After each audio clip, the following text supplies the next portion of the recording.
Boa noite, queridos irmãos. Que a graça e a paz do Senhor Jesus estejam com todos nós. Privilégio de trazer a palavra de Deus essa noite, a fim de que sejamos ministrados, a fim de sejamos confrontados pelo que a palavra de Deus nos fala, a fim também de sermos santificados, como lemos na nossa liturgia essa noite, a fim de darmos glórias ao único Deus verdadeiro e fazer grande o nome de Jesus Cristo. Quero convidá-lo a abrir a palavra de Deus lá no livro do profeta Miqueias, capítulo de número 6, faremos a leitura do versículo de número 1 ao versículo de número 8. Livro do profeta Miqueias, capítulo de número 6, versículos de 1 a 8.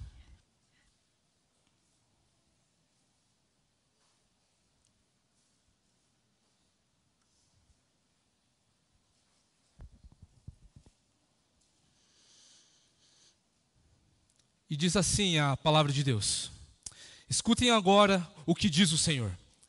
Levante-se, defenda a sua causa diante dos montes, e que as colinas ouçam a sua voz. Ó montes, escutem a controvérsia do Senhor. E vocês, duráveis fundamentos da terra, prestem atenção, porque o Senhor tem uma controvérsia contra o seu povo e entrará em juízo com Israel. Meu povo, o que foi que eu lhe fiz? E como foi que eu o levei a ficar cansado? Responda.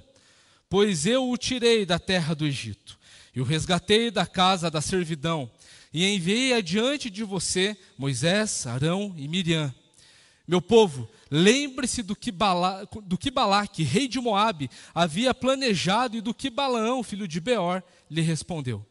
Lembre-se também do que aconteceu desde Sitim até Gilgal, para que você conheça os atos de justiça do Senhor. Com que me apresentarei ao Senhor e me inclinarei diante do Deus excelso? Virei diante dele com holocaustos, com bezerros de 1 ano? Será que o Senhor se agrada com milhares de carneiros, com 10.000 ribeiros de azeite? Darei o meu primogênito pela minha transgressão, o fruto do meu corpo, pelo pecado da minha alma? Ele já mostrou a você o que é bom. E o que o Senhor pede de você? Que pratique a justiça, ame a misericórdia e ande humildemente com o seu Deus. Vamos orar? Bondoso e querido Deus, lemos a sua palavra, que é a revelação do Senhor. Palavra de vida eterna que nos confronta essa noite e que nos traz, Pai, um chamado para vivermos uma vida íntegra e que glorifica o seu nome. Tenha misericórdia de mim, ó Deus, que estarei trazendo a sua palavra a esse povo que o Senhor tanto ama. Que o Senhor fale aos nossos corações e que saiamos daqui, Pai, glorificando mais ainda o seu santo nome, te amando cada vez mais, a fim de dar honra e glória que é merecida ao Senhor. Te louvamos em teu nome, Jesus. Amém. Quero começar fazendo uma pergunta. Você já foi ou é uma pessoa cansada? Uma pessoa que, por causa da rotina, por causa do trabalho, por causa da faculdade, por causa da criação dos filhos, tem uma rotina conturbada e por causa disso é cansado. Talvez no final do dia você só quer dormir, mas você tem outras responsabilidades para você nutrir, para você dar conta. Talvez no final do ano você queira tirar férias, um momento de descanso. O final de semana, rotineiramente também, se torna também um momento onde você só deseja ficar em casa, sem fazer nada, só vendo televisão, jogando videogame, ou talvez passear com a sua família. Mas pode ser que as responsabilidades o impeçam também de ter esses momentos de prazer, esses momentos de descanso. E por isso nós acabamos virando pessoas cansadas, pessoas que são desanimadas e que só vivem com esse propósito e nunca com um propósito de descanso, um propósito de alívio, um propósito de trazer alguma coisa que de fato tenha propósito para a sua vida. Talvez você seja essa pessoa. Mas vou fazer uma outra pergunta parecida com essa, uma pergunta que tem a ver com a sua relação com Deus. Você é uma pessoa cansada com as coisas de Deus? Ou você é uma pessoa cansada com Deus? E quando digo com Deus, é de estar cansado, fadigado com as coisas que Deus exige e com as coisas que Deus requer de nós. Você é uma pessoa cansada? Faça essa pergunta ao seu coração essa noite. Você é cansado das coisas que Deus te exige, da vida da igreja, de uma vida de santidade, que às vezes parece uma vida penosa, uma vida dura. Nós muitas vezes somos incentivados, por causa da nossa cultura, a vivermos uma vida de ativismo e de religiosidade vazia, como vimos no nosso momento de contrição essa noite. A igreja ela tem sido ensinada a viver muitas vezes nessa vida de atividade intensa, a viver também uma vida sem adoração, uma vida sem devoção a Deus, uma vida de força braçal, mas uma vida sem o coração. Talvez no momento onde nós vivemos e também na realidade, o nosso relacionamento com Deus é um relacionamento como o do Aladim com a lâmpada mágica, onde nós recorremos a Deus e fazemos pedidos a Deus e Ele precisa atender os nossos pedidos. Esse tem sido o seu relacionamento com Deus?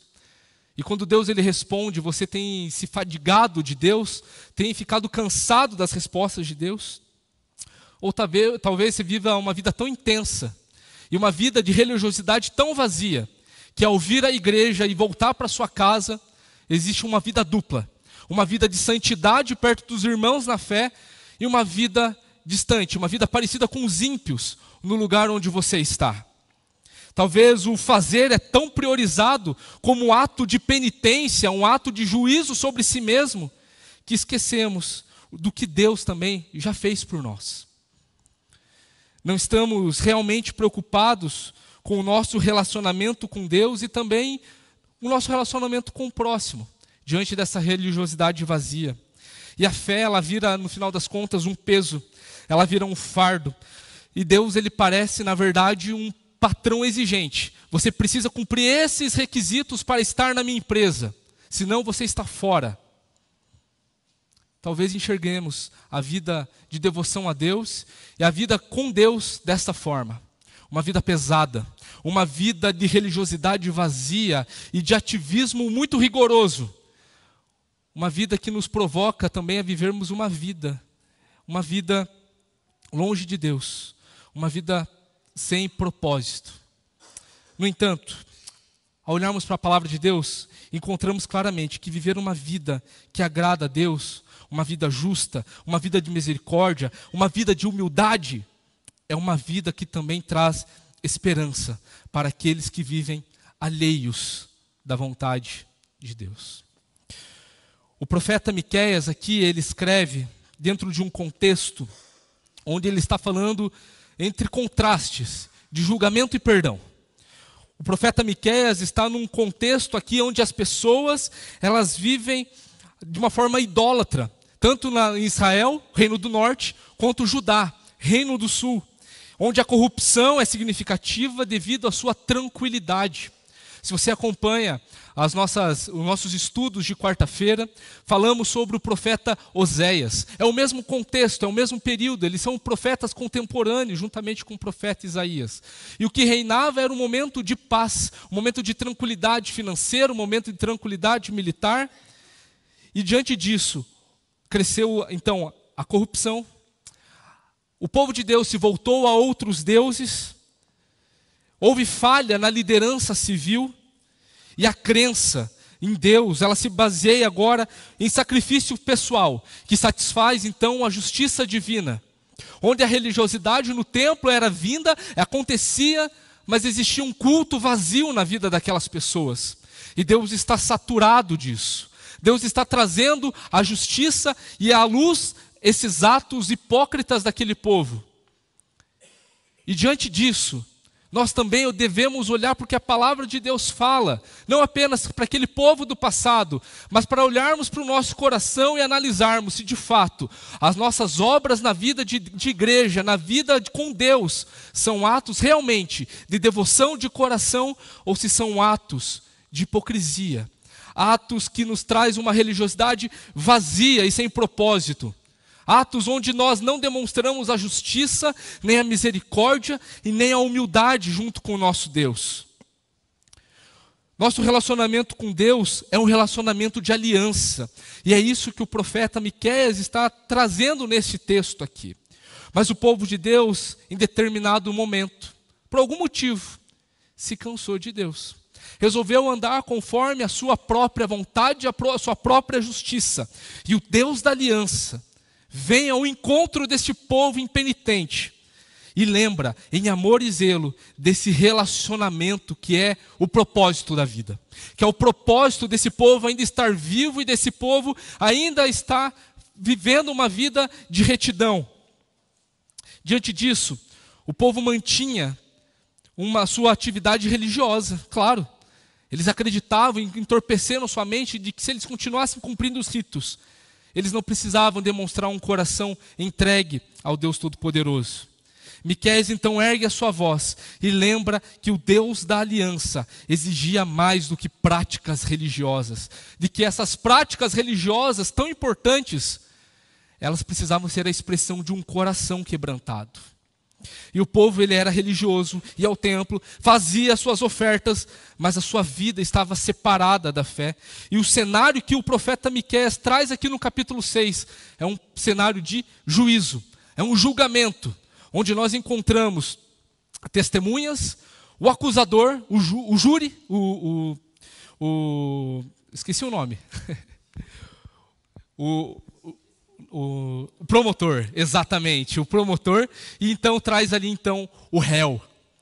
E ali nós podemos ver, nesse ambiente de tribunal, acusações sendo feitas, a defesa falando, e o profeta indicando o que Deus exige. Existe esse momento, esse cenário do tribunal, com esse juiz, com o réu, com o promotor, e também com esse júri aqui presentes. Diante desse contexto, o profeta Miqueias está trazendo à tona a vontade de Deus para o seu povo, o Deus da aliança e com o seu povo, com quem ele traz e com quem ele faz aliança. Por isso, em primeiro lugar, quando Deus ele requer isso aqui, Deus ele tem um compromisso com a sua santidade ao requerer tais coisas. E ele te pedirá contas no final. Os versículos de 1 a 2 vai falar sobre isso, vai falar sobre o povo da aliança sendo convocado a apresentar sua defesa na presença de testemunhas, na presença dos montes, na presença dos fundamentos da terra. E uma aliança, ela se dá quando duas partes ou mais fazem um pacto no qual estão de acordo com os termos deste compromisso. E essa aliança que está sendo trazida aqui é a aliança onde foi firmada no deserto. Quando o povo de Deus foi tirado do Egito, então Deus ali no deserto, rumo à terra prometida, firma uma aliança e ali instaura uma nação. E Deus, ele faz isso em primeiro lugar por causa do seu nome, por causa da sua santidade, por causa da sua justiça. O povo de Deus, crendo que seus ritos vazios eram suficientes para apaziguar a ira de Deus, na verdade, eles estavam desprezando totalmente o que estava prescrito na lei de Deus. Eles estavam ignorando totalmente aquilo que Deus havia falado. O seu culto e a sua devoção estavam apenas de uma forma aparente nos rituais sacerdotais, na oferta de sacrifícios. No entanto, eles não obedeciam à lei de Deus. Deus era visto como mais um Deus dentre os demais deuses que aquele povo estava adorando, que o povo de Judá e de Israel estavam adorando. Esse mesmo povo que estava praticando a injustiça, que era cruel, que era soberbo, eles estavam fazendo isso porque se desviaram dos caminhos do Senhor e passaram a adorar falsos deuses. E Deus, ele traz essa controvérsia. Deus, ele traz esse motivo de trazer aqui à tona o fato desse povo não estar alinhado com os termos daquela aliança. No entanto, apesar de ser uma cena de tribunal, era um tribunal familiar. Deus, ele não faz isso. Deus não está convocando o seu povo simplesmente para cobrar justiça. Deus está fazendo isso também para corrigir aquele povo em amor. Deus, ele trata o povo como meu povo. Meu povo. E esse termo, ele é muito importante, porque quando Deus, ele fala sobre esse meu povo, ele está trazendo à tona de que esse pacto com que Deus firmou com Israel era um pacto de amor. É um pacto que se exigiam coisas, que essas coisas, ao serem cumpridas, trariam apenas benefícios ao seu povo. E porque esse povo resolveu se desviar dos caminhos do Senhor, eles não quiseram continuar servindo a esse Deus. No entanto, Deus ele é fiel a si mesmo. Deus é fiel à sua santidade. E mesmo assim continua chamando de meu povo. De trazer à tona a aliança de amor que foi firmada com esse povo impenitente. Deus ele não é indiferente com Israel, como tantas vezes procedemos nos nossos relacionamentos. Deus ele não é impenitente, não é negligente, indiferente com aquilo que ele firmou. Deus ele zela pela sua própria glória, mas também zela pelo bem do seu povo escolhido, do seu povo eleito. E se você faz parte do povo da aliança, se você crê em Jesus, que nos traz a nova aliança, onde ele cumpre os requisitos da antiga, e que agora crendo em Jesus, você está inserido nesse povo da aliança. Isso quer dizer que você não pode viver de qualquer forma. Se a sua vida é uma religiosidade vazia, de ativismo constante dentro da igreja, você não pode viver dessa forma. Você precisa fazer essas coisas amando o Senhor. Se você vive de uma forma caricata, hipócrita e mascarada dentro da igreja e vive uma forma ímpia fora daqui, não é dessa forma que Deus te chamou. Deus te chamou para viver uma vida santa, conforme aquilo que é previsto e prescrito na sua lei. E este povo que está sendo denunciado aqui, nós precisamos olhar para esse povo e enxergarmos que nós também estamos sendo cobrados por esse Deus Santo, que nos ama e que quer o nosso bem, que zela pela nossa integridade. Esse povo que pratica tais coisas é o mesmo povo que sempre foi alvo do amor de Deus, de sua fidelidade, e com isso recebeu libertação, promessas, proteção, bênçãos. E é justo que em um pacto, a parte ofendida peça contas ao seu ofensor. É justo isso. É justo. E Deus aqui, ele traz essa controvérsia à tona, porque ele zela pela sua glória. E juntamente com isso, Deus ele é glorificado na santidade e na integridade do seu povo. E por isso, nós não podemos andar de qualquer forma. Nós não podemos andar conforme nós desejamos, quando nós fazemos parte de um povo que foi chamado para ser santo. Por isso, em segundo lugar, Deus ele te dá inúmeros motivos que provam que ele é bom. Nos versículos de 3 a 5, Deus ele oferece ali, coloca então os seus argumentos. Quando começamos a viver de qualquer forma, demonstramos que estamos cansados de Deus. E Deus aqui ele faz algumas perguntas, ele começa com algumas perguntas retóricas. Perguntas que as respostas são óbvias. A primeira pergunta que Deus faz é: meu povo, retornando e dando aqui o termo da aliança, o termo desse pacto de amor, meu povo, o que foi que eu lhe fiz? Qual seria a queixa que o povo de Deus poderia apresentar contra Deus? Qual que é o mal que Deus havia feito?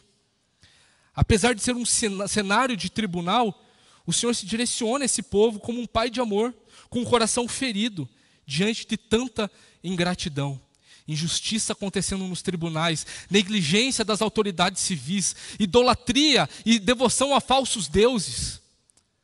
Isso tudo diante de um período de paz, prosperidade, onde se esqueceram de Deus. Porque estavam bem, se viram desobrigados de prestar qualquer satisfação a esse Deus santo. E Deus ele requer essa pergunta, ele faz essa pergunta para nós essa noite. Se você está cansado de Deus, o que foi que Deus fez de tão mal para a sua vida? O que Deus fez de ruim para você? E a segunda pergunta fala sobre isso. E como foi que eu o levei a ficar cansado? Como que Deus faz isso na sua vida? As ações ingratas de Israel demonstraram a insatisfação com Deus, onde eles trocaram o Senhor por falsos deuses. E apesar desse rito religioso que acontecia constantemente, o coração dessas pessoas estava totalmente afastado da adoração. O povo de Deus havia se cansado de honrar a Deus. E talvez seja a sua situação essa noite.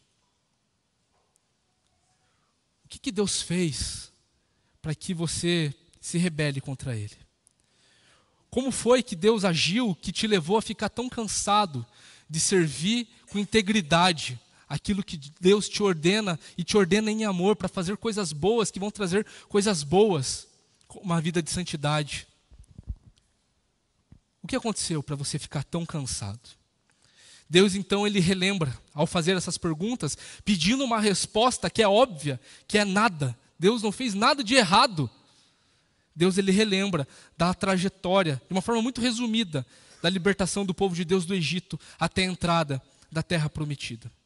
Deus, com mão forte, no Egito ele humilhou os falsos deuses egípcios, libertou o seu povo da escravidão, destruiu os exércitos de Faraó, alimentou toda uma multidão por 40 anos e as suas roupas não se desgastaram ao longo desse percurso. Os povos que eram maiores foram derrotados por Israel ao longo dessa jornada, dessa trajetória. O povo histórico sabia que Deus ele agiu com mão poderosa e de uma forma bondosa para com o seu povo. Deus mostrou de uma forma visível a sua fidelidade à aliança que foi firmada. E voluntariamente resolveu fazer essa aliança. Deus ele não se viu obrigado a fazer uma aliança com um povo tão pequeno. Um povo que pecava a todo momento. Deus não se viu obrigado. Ele fez isso por amor, voluntariamente. Fez porque quis. E oferecendo coisas boas, bênçãos, proteção, libertação. E mesmo assim, esse povo viveu de uma forma displicente, negligente, indiferente com a santidade de Deus. E não apenas isso. Deus levantou líderes para estar junto com aquelas pessoas. Deus fez tudo isso de uma forma gloriosa. Deus fez isso de uma forma amorosa. Este mesmo povo, ele não percebia, nesse contexto onde Miqueias está pregando, está profetizando, esse povo não percebia, por causa da sua cegueira espiritual, que eles estavam se colocando numa escravidão pior ainda. E talvez o legalismo, o moralismo que esteja no seu coração, a vida dupla, esteja te escravizando também essa noite. Uma vida de fazer coisas longe da adoração está te escravizando. E você precisa ser liberto disso. Você precisa se dobrar e se arrepender diante do Senhor e viver uma vida que agrada o Senhor, uma vida de gratidão e contrição diante desse Deus de amor.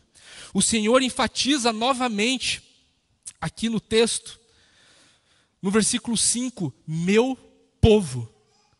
Ele está reafirmando a relação de aliança, a relação pactual que ele mesmo voluntariamente decidiu fazer com este povo. Uma relação de amor. Deus também relembra outros episódios aqui ao longo dessa trajetória. Deus relembra um dos episódios finais rumo à Terra Prometida, onde um profeta freelancer, Balaão, que era empregado, né, pastores? Era empregado lá, fazia uns bicos de profecia naquele contexto, onde Balaque contrata Balaão para profetizar contra Israel, e Deus faz com que Balaão profetize a favor de Israel. Deus ele transformou maldição em bênção, e Deus relembra aqui no contexto de Miqueias, ao reino de Judá, ao reino do sul, sobre isso. Deus ele também lembra do momento da entrada na terra prometida, nos lugares ali de Sitim e Gilgal, no versículo 5 ainda. Sitim e Gilgal eram duas regiões separadas pelo Rio Jordão. Sitim era o lugar onde se acampavam, onde o povo de Deus acampou, melhor dizendo, antes de entrar na terra prometida. E essa entrada também foi triunfal. Essa entrada foi o momento onde Deus também secou as águas do Jordão e o povo de Deus entrou em terra seca, relembrando da mesma forma como eles saíram da escravidão e estavam chegando no momento de liberdade completa, num lugar onde eles poderiam chamar de seu, onde agora eles teriam uma identidade visível no formato de uma terra, no formato de uma nação, de uma promessa que estava se cumprindo. E Deus de uma forma gloriosa faz isso. Atravessaram o Rio Jordão em terra seca. E ali construíram um monumento. E esse monumento tinha um propósito: fazer com que eles se lembrassem dos atos poderosos de Deus e da sua aliança, e que isso também serviria de sinal para os outros povos, para que eles vissem o Deus de aliança de Israel. Um anúncio para que outras nações, desde já, vissem o quão grande é o Deus de Israel. E tudo isso, toda essa história, toda essa trajetória de libertação, veio da mão poderosa e amorosa de Deus. Esse povo não tinha identidade, esse povo era pequeno, esse povo ele não tinha o que comer e Deus o alimentou todos os dias com o maná e com as codornizes. Deus protegia aquele povo com uma nuvem que o protegia do sol durante o dia e os esquentavam durante a noite no frio do deserto, durante 40 anos. Suas roupas não se desgastavam. Entraram de forma triunfal, derrotando todos os seus inimigos em volta, até chegar na terra prometida. E Deus relembra dos seus atos poderosos de justiça, amor e humildade, e misericórdia para com esse povo. E mesmo com Deus demonstrando amor a este povo, com a sua salvação, com a ação dos seus líderes, suas bênçãos, sua provisão, o povo de Miqueias, e talvez nós, ao olharmos para as coisas boas que Deus faz e fez na nossa história, continuamos ainda impenitentes, falsos adoradores, que se saciam simplesmente com ritos litúrgicos, e não com uma vida de devoção e adoração constante ao Senhor, esquecendo que o nosso culto não termina no domingo, continua. Aqui é o nosso culto público. Estamos experimentando um pouquinho de como vai ser o céu aqui. Glorificando a Deus eternamente, nós podemos glorificar a Deus no domingo, lembrando que Jesus ressuscitou, nos chamando da morte para a vida, para vivermos uma vida íntegra, todos os dias da nossa vida. E nós devemos viver dessa forma. Então Deus deixa claro que a libertação que Ele deu ao seu povo é motivo para que eles estejam sempre gratos e andem conforme a aliança que Deus firmou com eles no deserto. Por isso, em terceiro lugar, diante disso, diante daquilo que Deus ele faz em nós e daquilo que nós estamos fazendo hoje, ao fazer esse comparativo, vermos os contrastes. Em terceiro lugar, pode ser que o nosso culto esteja vazio. E eu não estou falando do espaço do templo. Temos muitas pessoas aqui hoje. Mas talvez o nosso culto pessoal, a nossa adoração esteja vazia. Talvez não adoramos a Deus como devemos. E agora Miqueias aqui, ele fala, se incluindo com seus compatriotas, no que diz respeito aos atos de culto sem adoração prestados por aquele povo. E diante dessa acusação que Deus fez, a resposta era óbvia. O culpado não tinha defesa. A resposta às perguntas retóricas feitas no versículo 3 era que o Senhor não fez nada, o Senhor não fez nenhum motivo, não deu nenhum motivo para que sejamos impenitentes e ingratos. Deus não fez mal nenhum. Deus relembrou toda a nossa história, Deus só fez coisas boas, Deus só nos abençoou. E Miqueias se coloca aqui como um porta-voz daquele povo idólatra, imoral, injusto, arrogante, cruel, dizendo que não temos defesa, realmente, não temos palavras diante do Senhor. O povo ele busca argumentos de defesa então insuficientes. De uma forma retórica também, Miqueias aqui vai falar sobre o culto que era prestado ali no meio de Judá e de Israel. Vai falar sobre formas insuficientes desses ritos religiosos para satisfazer da condenação de Deus. E na verdade esses ritos nada mais eram do que uma maquiagem para esconder os pecados e anestesiar as consciências de que de fato eles estavam fazendo coisas muito boas para Deus. Ao prestar o rito, eu estou então deixando a ira de Deus tranquila. Eu estou afastando a ira de Deus de perto de mim. E aqui o profeta de Deus nos mostra que oferecer ofertas ao Senhor sem santidade é insuficiente. É insuficiente.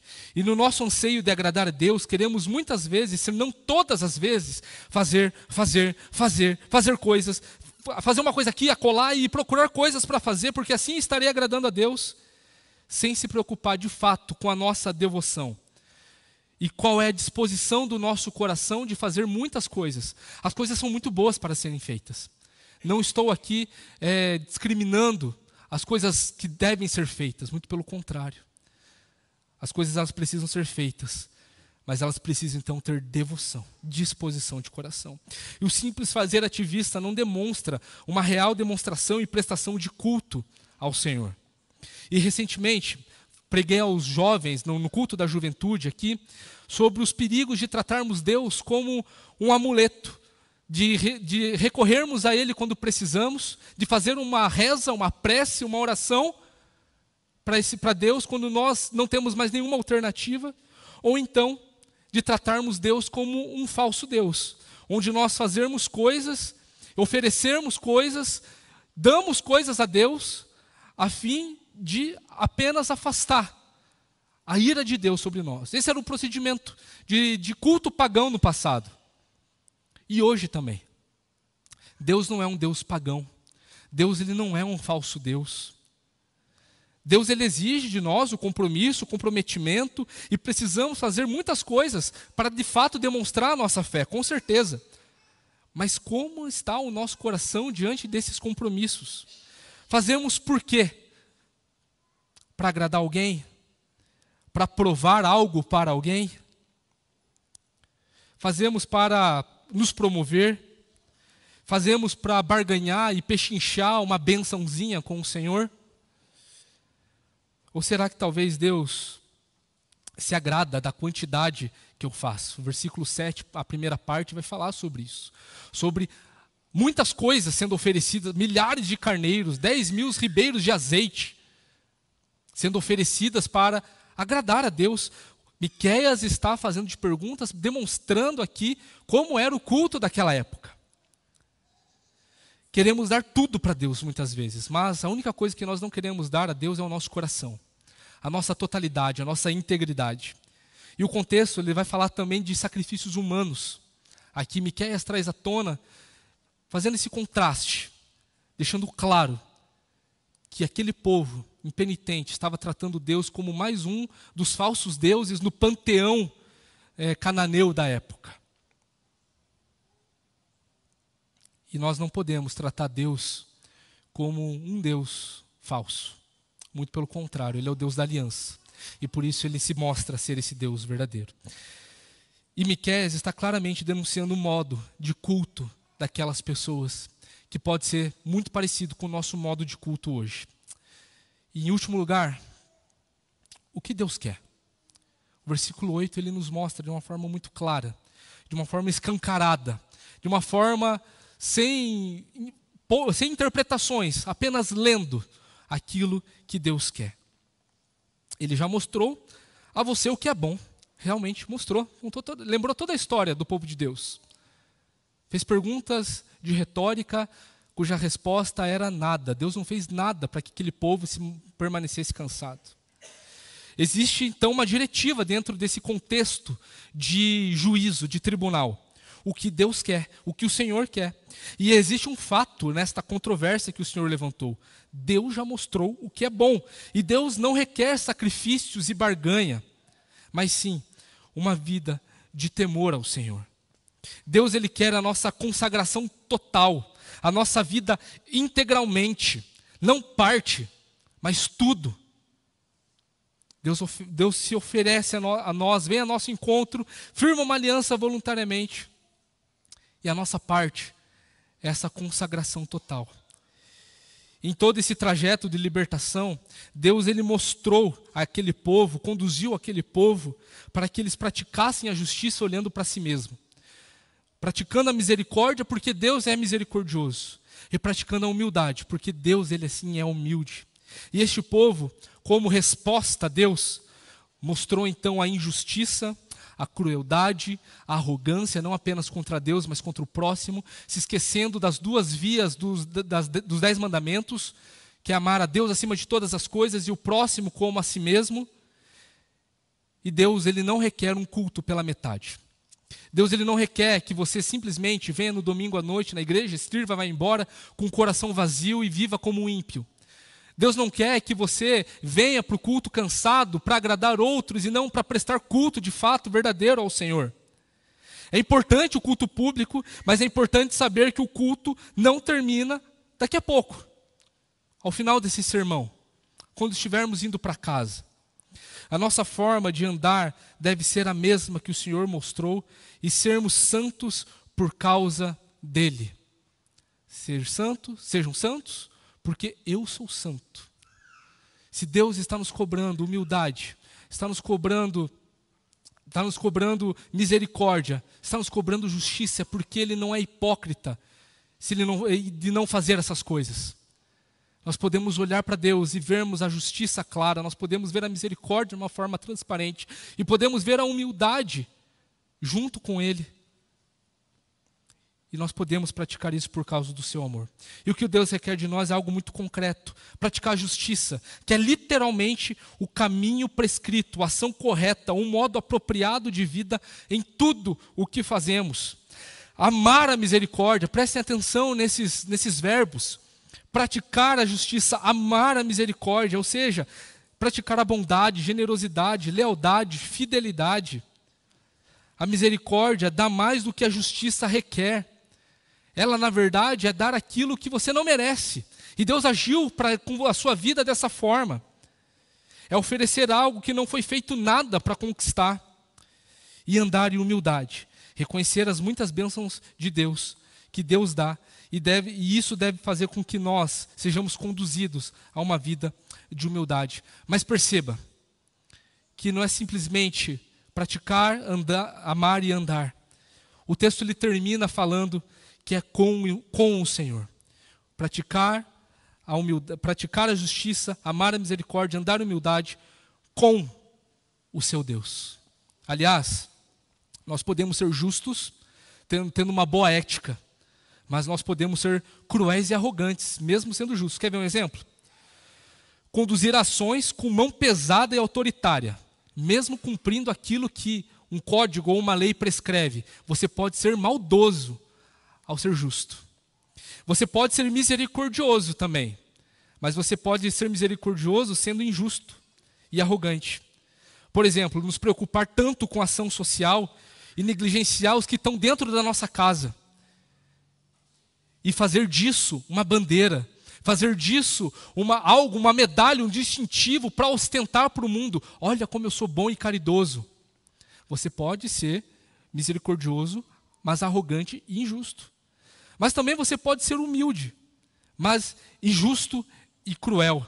Você pode, por exemplo, reconhecer o seu próprio erro quando você pratica algo que não é conveniente. Mas isso não quer dizer que você esteja com o coração disposto a perdoar. Você pode ser cruel, condenando os outros. Você foi injusto e também cruel ao não perdoar o seu próximo, mas também condenando ele para algo que é baseado na sua justiça própria. Só vamos saber o que de fato são essas coisas quando caminhamos com Deus, porque de fato Deus é justo, Deus é misericordioso e Deus é humilde. E concluindo, meus irmãos, a cultura ela nos ensina que quando mais fazemos, quanto maior for a nossa performance, quanto mais condições teremos de ganhar uma promoção, de ganhar uma moral, de ganhar autoridade, e isso não está isento da nossa vida de igreja. Ao fazermos tudo isso, nós estamos tratando Deus como uma espécie de chefe, de empresário, que é um grande CEO de uma empresa que ele chamou de igreja. Tratamos Deus e o meio onde Deus atua muitas vezes como se fosse um mundo corporativo simplesmente. Acabou o expediente, vou seguir minha vida. Acabou o culto, agora vou viver do jeito que eu quero. Nós podemos aprender uma ética muito boa, uma moral excelente na vida de igreja. Mas tudo isso longe de um coração devoto, de um coração humilde, justo e misericordioso, como o Senhor Deus nos requer. Pode ser que na sociedade exista a meritocracia nos ambientes. No entanto, quando estamos falando de um Deus que voluntariamente resolve fazer aliança com o povo, nós descartamos qualquer tipo de mérito que Ele viu em nós. Ele atuou com graça e com amor. Ou seja, o seu mérito não existe diante do relacionamento com Deus. Ele faz isso porque Ele te ama. E Ele quer ter um relacionamento verdadeiro, íntegro com você. O fato é que nós não conseguimos ser justos. Nós não conseguimos ser misericordiosos. O fato é que nós não conseguimos ser humildes. E muito menos praticar, amar e andar nessas verdades que o Senhor requer. Na verdade, a todo momento, através da nossa própria justiça, tentamos comprar Deus com o que fazemos, como tentativas desesperadas para provar que fazemos tudo isso, de que somos santos, de que somos íntegros, de uma forma muito parecida que o povo de Deus lá na antiguidade fazia. Vivia na sua idolatria, mas oferecia os seus sacrifícios sem temor, aquilo que parecia ser vivo e litúrgico, na verdade estava carregando morte e blasfêmia contra Deus. E por causa dos nossos falsos deuses, esquecemos que precisamos de Deus conosco para tudo isso. A força é uma coisa muito importante, mas depender exclusivamente da força faz de nós idólatras de nós mesmos.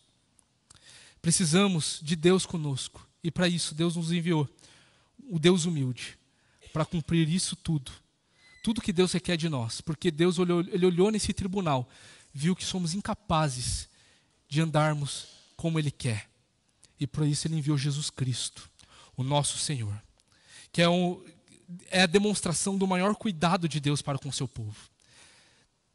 O profeta Miqueias aqui, ao inspirado por Deus falando aqui através do profeta, fala de Moisés, de Arão, de Miriam, líderes que acompanhavam o povo de Deus. Mas Deus ele enviou alguém muito maior que Moisés, libertando a nação, o povo de Deus, para isso. E Jesus Cristo é esse Deus libertador, esse grande líder que vai à nossa frente e que liberta nós da escravidão do pecado. Diante do tribunal, ao ver que somos praticantes dessas coisas e muito menos, não somos praticantes dessas coisas e muito menos amamos e andamos nela, Deus providenciou alguém, Deus providenciou Jesus Cristo, que consegue fazer de fato todas as coisas. A justiça que Deus requer foi colocada sobre Jesus, o Deus humilde, nos dando então o quê? Misericórdia, nos dando graça, algo que nós não merecemos e não conquistamos, não fizemos absolutamente nada para receber, para que então nós sejamos perdoados e não sejamos condenados. Por causa de Jesus e de seus méritos aplicados a nós, quando cremos nele, podemos então praticar a justiça, amar a misericórdia, então andar humildemente com o nosso Deus. Esse mesmo libertador, ele não se cansa de Deus. Ele obedece, ele é fiel à aliança. E essa aliança que nós não conseguimos praticar, Jesus é aquele que instaura e inaugura uma nova aliança para que nós, através da fé, possamos andar em piedade, em justiça, em santidade diante do nosso Deus. E esse mesmo Jesus prometeu também estar conosco todos os dias. Esse mesmo Jesus enviou seu Santo Espírito para que habite agora em nós e que nos lembre de tudo aquilo que Jesus falou, como por exemplo, como encontramos em Mateus 5, nas bem-aventuranças. Versículo 6 de Mateus 5 vai falar: bem-aventurados os que têm fome e sede de justiça, porque serão saciados. O versículo 7, bem-aventurados os misericordiosos, porque alcançarão misericórdia. O versículo 3, bem-aventurados os pobres em espírito, porque deles é o reino dos céus. Quando deixamos de temer ao Senhor, quando andamos fadigados e vivemos segundo a nossa própria vontade, nos esquecemos dos seus feitos, nos esquecemos do seu amor e do que Ele tem feito por nós. E a tendência do nosso coração pecaminoso é vivermos assim, displicentes, largados, vivendo uma vida sem piedade, injusta, uma vida sem misericórdia, arrogantes. E não foi para isso que Deus nos chamou. Se esquecer do Senhor é deixar de Deus, é deixar de levar a sério o nosso Deus. Viver uma vida longe do Senhor, uma vida dupla, uma vida de culto sem adoração e sem conversão de fato, não é viver uma vida próxima do nosso Deus. Vou fazer essa pergunta novamente.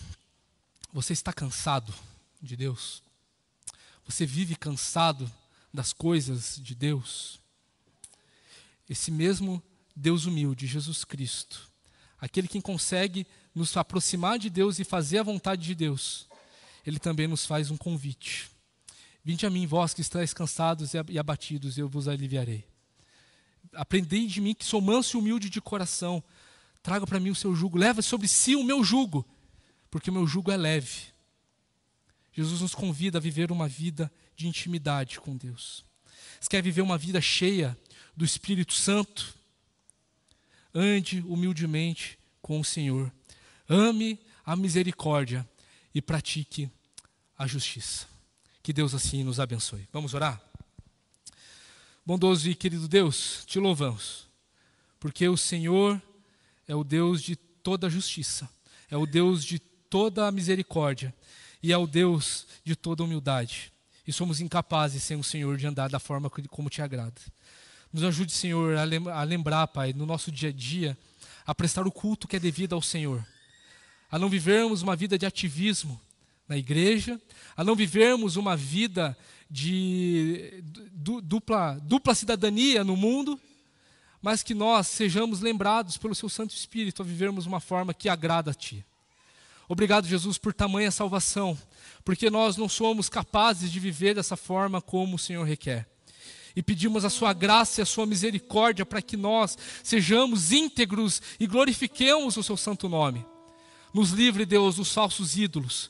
Nos livre, Pai, dessa vida que não agrada o Senhor. Converta o nosso coração, Pai, a uma vida de adoração e contrição.